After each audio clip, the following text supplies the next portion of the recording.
How do you capture a high-value target when the whole world is watching? You create a masterclass in deception.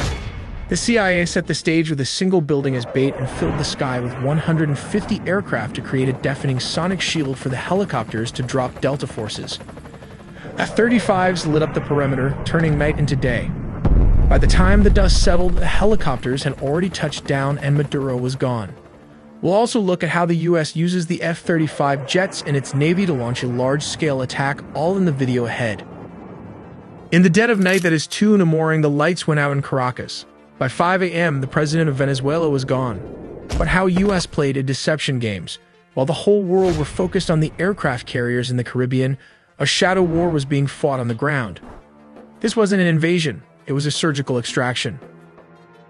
We finally have the declassified timeline of how US forces breached the heart of Caracas and extracted Nicolás Maduro. Let's start with step 1. The setup. This didn't happen overnight. For months, the US had been tightening a naval quarantine around Venezuela.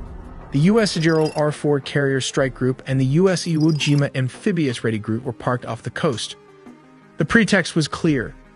The US designated the Venezuelan government a narco-terrorist state, specifically targeting the drugs lords, but while the Navy squeezed the coast, intelligence assets were tracking one man. They waited for a specific window, a moment where Maduro was stationary and vulnerable. Step 2. The strike. It began at exactly 2 in the morning Venezuelan Standard Time. High above, several F-35 stealth fighters punch a hole through the enemy lines, destabilizing their anti-air defenses.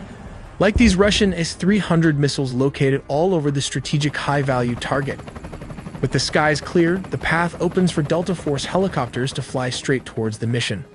Here comes the deception as the helicopters flew. The jets started firing with more strikes as it hit Fuerte Tiuna, the main military base and command center, and La Carlota Air Base, destabilizing Venezuelan air support. Reports from the ground described widespread explosions and a sudden communications blackout. The chaos wasn't the goal, it was the cover. But how did the raid happen? We have to look at step 3. Under the cover of darkness and chaos, the Tier 1 operators went to work. But what is the exact unit tasked with the mission? It is the Delta Force, one of the most elite secretive special forces units in the US military.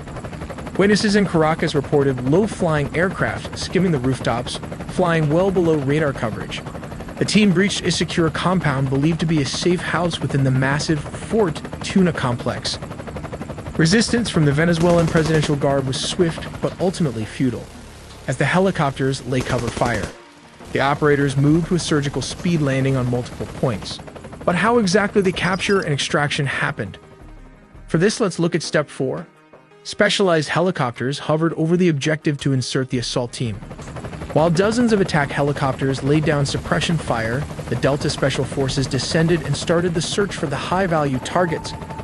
How did they find him? Simple. The CIA had planted spy inside Nicolás Maduro close circle. While back in the US, Delta Force built an exact replica of his safe house, rehearsing the raid until they could do it blindfolded. While operators breached the room so fast, his security could not even react to the situation as the sound of flash grenades disoriented the security guard. Using blowtorch, they caught him before he could even lock all the doors. Maduro's shock and awe froze him as Delta Force breached the compound. Nicolás Maduro and his wife, Celia Flores, were physically secured. This wasn't a negotiation. They were detained and immediately moved to the extraction point. These aircraft are capable of performing urban extractions from buildings and refueling in midair. Within minutes, they were airborne, leaving Venezuelan airspace and heading to a secure floating staging base in the Caribbean.